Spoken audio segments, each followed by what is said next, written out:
I'm really glad that we did not evacuate because our house probably would have took on some water.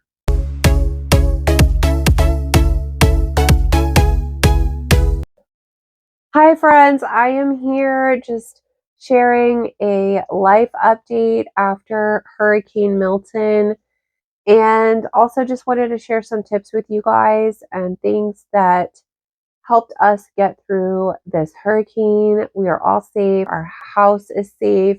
The kids finally went back to school after being out for 7 days. And so I just wanted to kind of go through and tell you my story. And I know we all learn from each other in our experiences. So hopefully there are those of you that can learn from our experience. And I know I certainly have learned a few things. So when we first heard about this storm, I believe it was Saturday. It was about 5 days before it was supposed to impact our area. Now, those of you that don't know where we live, we are very close to Tampa, which is in between St. Pete and Clearwater. And before Milton, we had Helene come through our area, and we were lucky enough not to be too affected by it. We did have a lot of debris to clean up, but we know a lot of our friends and family that were completely flooded and lost their homes, and it was just terrible. There was a lot of debris all over the streets. You could drive down the street and you would see somebody's entire house and belongings.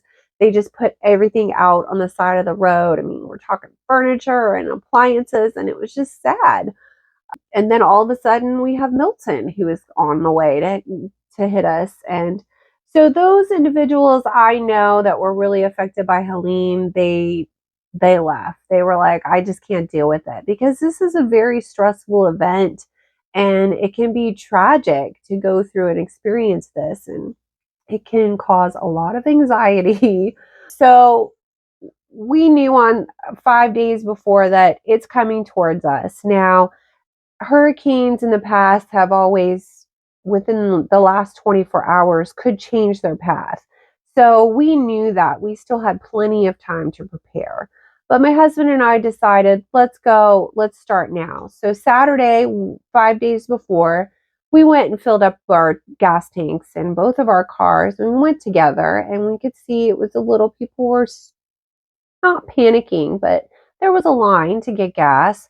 And people were filling up their gas tanks for their generators and whatnot. And so that was the start of that. And then I believe we just continue to stay informed and watch the news, which can be stressful, because when you have the news on all the time telling you, oh, it's a Cat 4, it's out on the ocean, and it's going to land in Tampa as a Cat 5. I mean, it's stressful. You don't know what could happen. And so on Sunday, my husband and I really sat down and we started planning an emergency plan. Now, he did tell me he wasn't going to evacuate. He didn't think we needed to evacuate.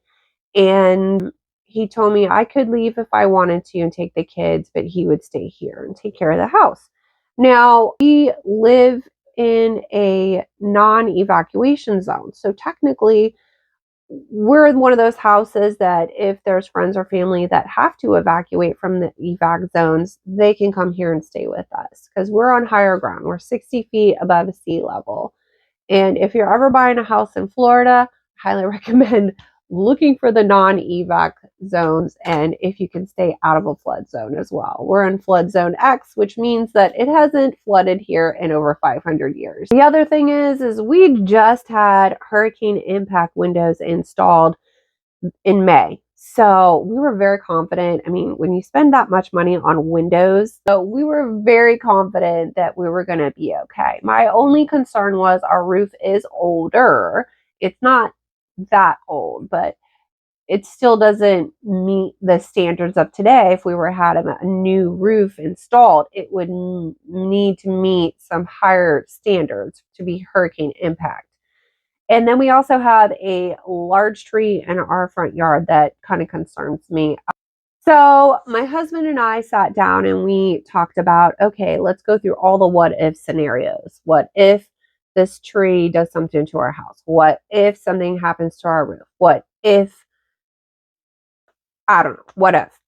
And so we basically determined where our safe room was going to be. And then if that safe room was compromised, what was plan B? And so I started planning and getting our emergency kit together. I grabbed our bin that had all of our camping supplies in it, and I started going through, this is what we're going to need for the hurricane. We had a bunch of battery operated camping lights. We had flashlights. We had those headlamps. We also had those little cell phone brick chargers. I went and charged them all up. I took all of our battery operated candles in our house and made sure we had batteries for all of them and put them in all the rooms. And then I created a little basket with all of these emergency lights so that it was all together in one container if somebody was looking for a light. And then I also started putting together some emergency documents. I grabbed all of our emergency documents and put them in our safe room.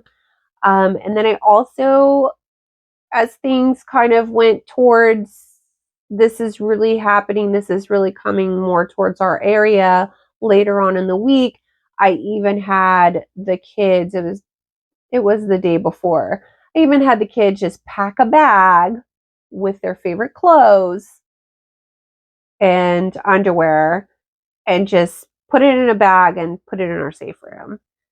Because you never know. I mean, we watch these horror stories of Helene and these people just escaping, and they had nothing. They had the clothes on their back and they were wading in water, and that's it. And, I didn't think that would happen to us, but I'd rather be safe than sorry. So I had them do that, and then I did a bag for myself as well. My husband, he did not bother with that. You can tell how native Floridians are just like, they know. Okay, so the other thing we did as this got closer was checking in with our neighbors, seeing how they were feeling about it. Our street, we have a lot of first responders on our street, and so everybody was staying. They're all like, we're going to hunker down, we're staying. Our neighbors that have shutters for the window, they went and put them up, and if they didn't have shutters, they boarded up. You could just walk around and you could see what everybody else is doing and how they're preparing for it. We even checked on our neighbors behind us just to see, they were okay. We do have an elderly neighbor behind us. Just, reaching out and offering support and accepting support if you need it too. And then I was also considering our pets. We do have 2 dogs, and then we have a bearded dragon. And this bearded dragon, he needs his cage and he needs his heat lamp. And so, the dogs need food, the dogs need water. And so just kind of thinking about all of those special needs for your pets and whatnot. And so as far as the power outages and planning, I also was planning on stocking up on water. So we did have 2 cases of bottled water, but I took things a little bit further. I took every mason jar that we had in our house and I filled it up with water for the dogs, and I just set it right in front of their bowls. So we had that ready to go. If I had any extra vases, any extra containers, bowls, anything, I filled them up with water. And this is non-filtered water. This is just for if we needed to boil it later or give it to the dogs or use it to flush down the toilets if we had a water usage that we couldn't use the water in the house. I filled up our utility sink with a huge bowl of water. I used our second sink in our kitchen and filled it up with these jugs of water. And I didn't even cover them. I just put a cutting board on top of it and called it a day. And then the day of the storm, I had all the kids take a shower. Everybody, me and my daughter had to wash our hair to get that done. And then I filled up our tub with water just in case we needed to use that to flush toilets. So my daughter has a collection of water bottles. What's this one? Hydro flask and whatnot. And we filled up all of those water bottles and with filtered water, and then I stuck them in our fridge. Now, the other thing I did was we have a freezer chest in our garage, and then we have our freezer with our refrigerator. And I started filling up Ziploc bags with just unfiltered water. And I filled up as many as I could, and I just placed them all around our freezer, inside, and then also in our garage.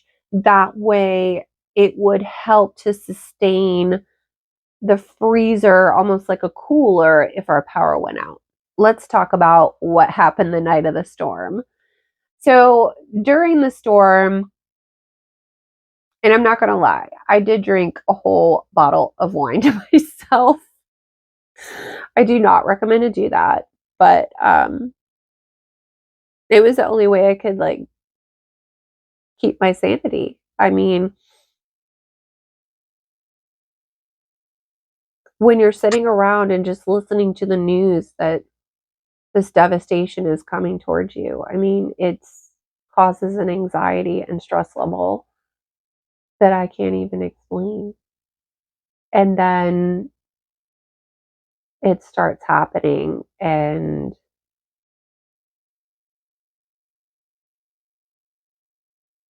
you just go through it.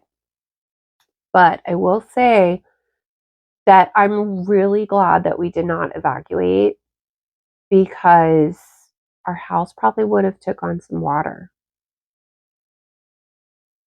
There was so much rain all at once, and we could tell our pool was overflowing. So my husband said, I'm going to go drain the pool really quick. So he drained, I think, about 2 inches before the weather started getting really bad. I mean, 2 inches isn't much out of a pool that was already filled up to the top. Well, let me just give you some insight into how our neighborhood is set up. We have 2 houses behind us that connect to our yard, and then we have 1 house on each side, and all of us have pools.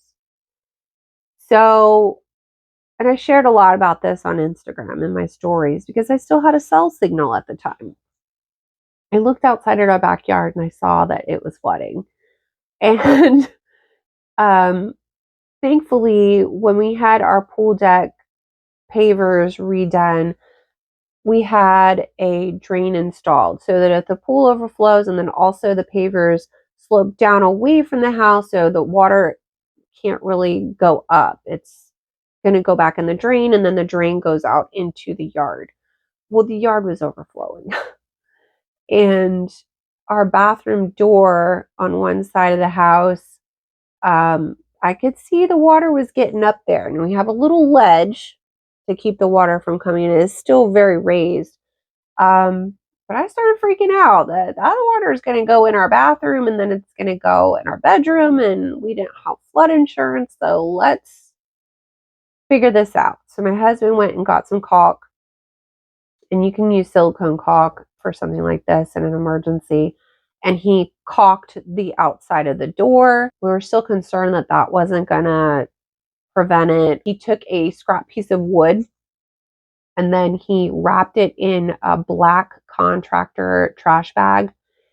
And then he attached it to like the bottom of the door outside of the house with, and I believe he screwed it in. This is all happening when it's raining and he's out there with the wind and the rain.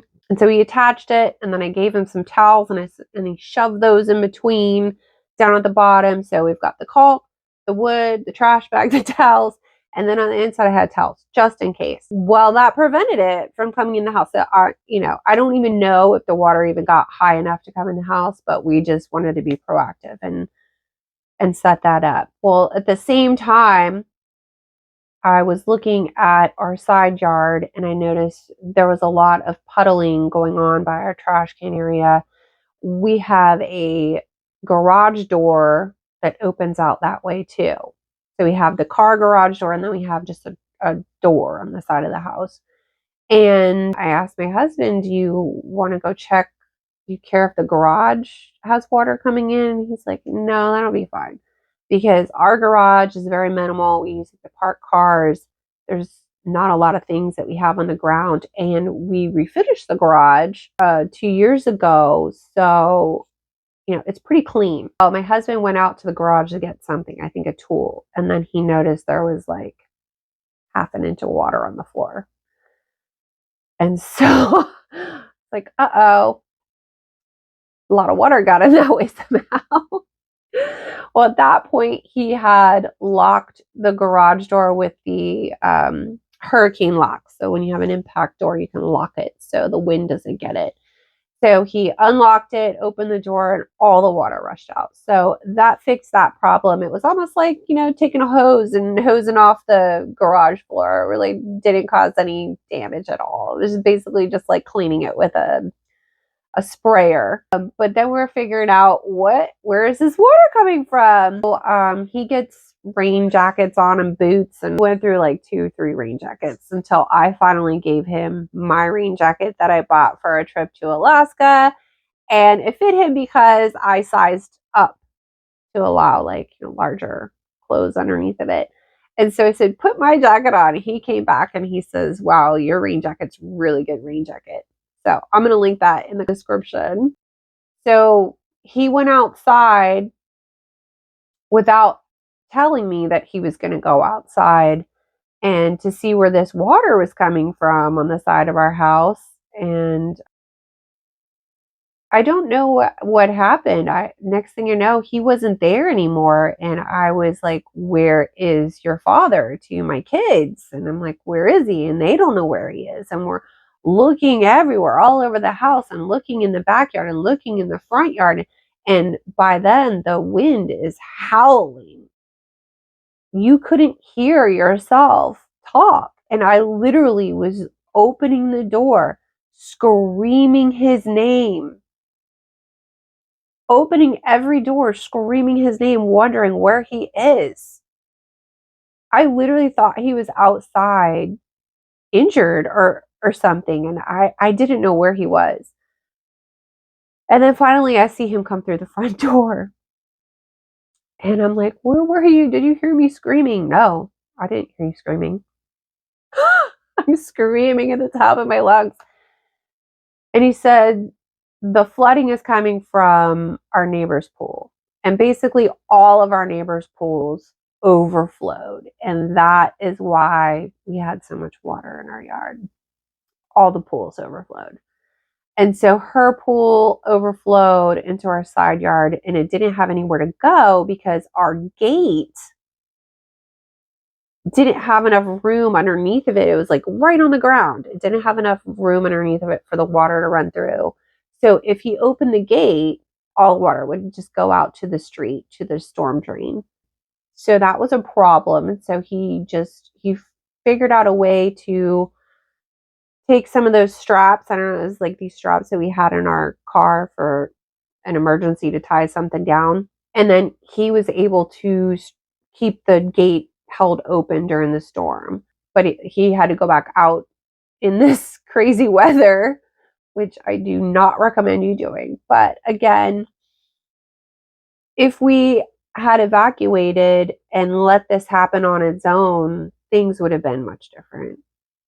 And then after the storm, I had minimal to clean up. I mean, we kept the water out of our house. The garage was easy. I just mopped it up and it was fine. But, after all that, I think we were fine. And then the rain wasn't coming down as fast as it was. We did lose power during that whole time. So basically we had a battery operated radio, which is another one of the things that you should definitely have in an emergency kit. We have 2 in our house, 1 in our garage and 1 in our shed. They plug in and when you're not using the battery. So, something cute just to have. So at that point, it was getting late. My kids were just ready to go to bed. And they went to bed, and my husband and I just sat at our kitchen table and we looked out the window. We have this huge window that looks outside. Actually, we have 2 huge windows and then we have a glass door. So we literally just sat there with the radio in front of us and our battery operated candles, listening to the radio and looking out the window and watching the sky light up with the lightning and the wind just blowing everything in the rain and the ominous noise of the wind blowing. And it was like our own TV show that we were watching. And I felt like I was back in the 1950s listening to the radio, but the broadcast we were listening to was basically what we would watch on our news station, and they were just describing what was happening at that time, and that the eye wall had hit Siesta Key, and which is about 60 miles from our house. And so it was just surreal. And then the next morning we woke up, and fortunately we were all okay, and our house was okay. Our pool was completely black from everybody's yard flooding into our yard.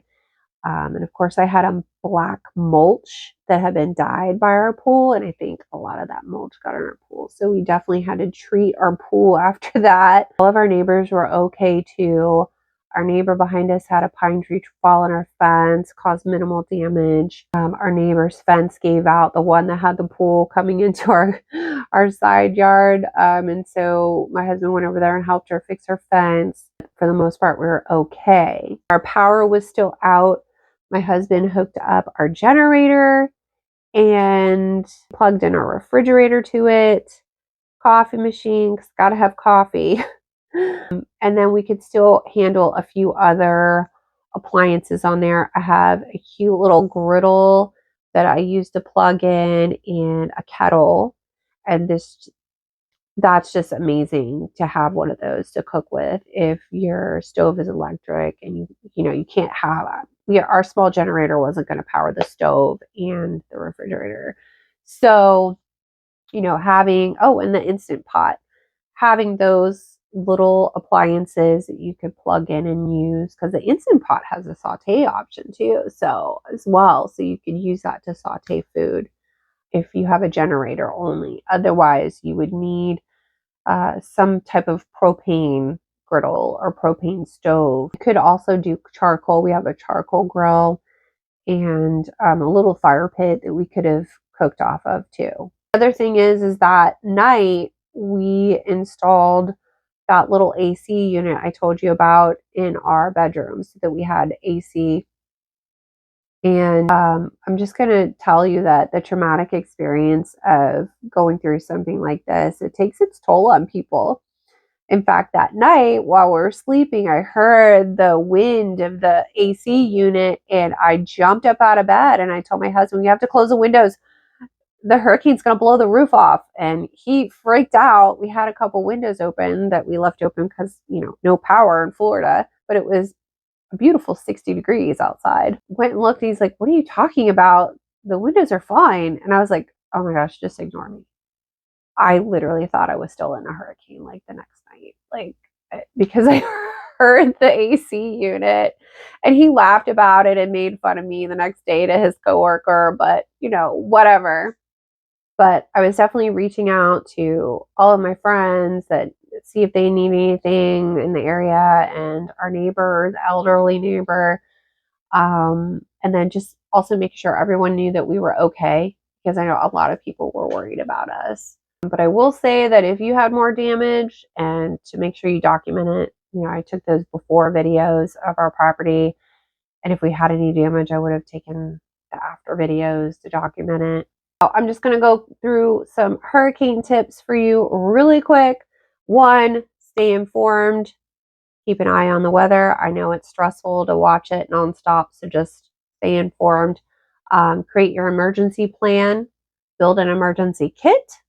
Secure your home. Know your evacuation zone. Stay connected with others. Document important information.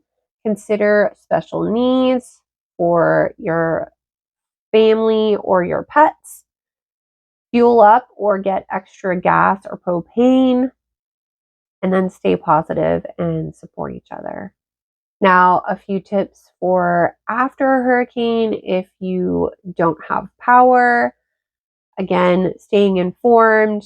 Reporting your power outage to your power company. Obviously, they'll keep you updated on, at least Duke Energy did. They would send me text on when I can expect to have my power back on.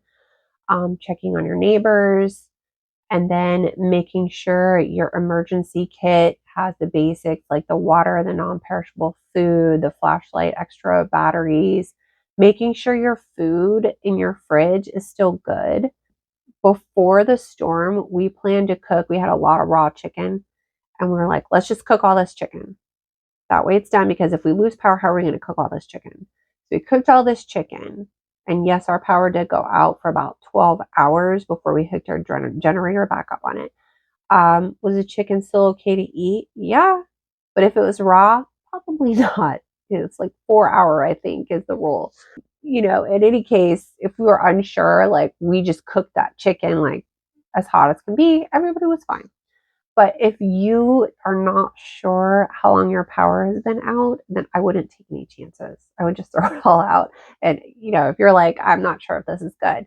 A lot of people were doing the penny in a frozen glass hack where you fill up a glass with water, you freeze it, then you put the penny on top and just keep it in there in the freezer. And if like you're evacuating, you're gone, you don't know how long your power was out, if the penny has melted to the bottom, then your freezer was thawed out, so you shouldn't eat anything.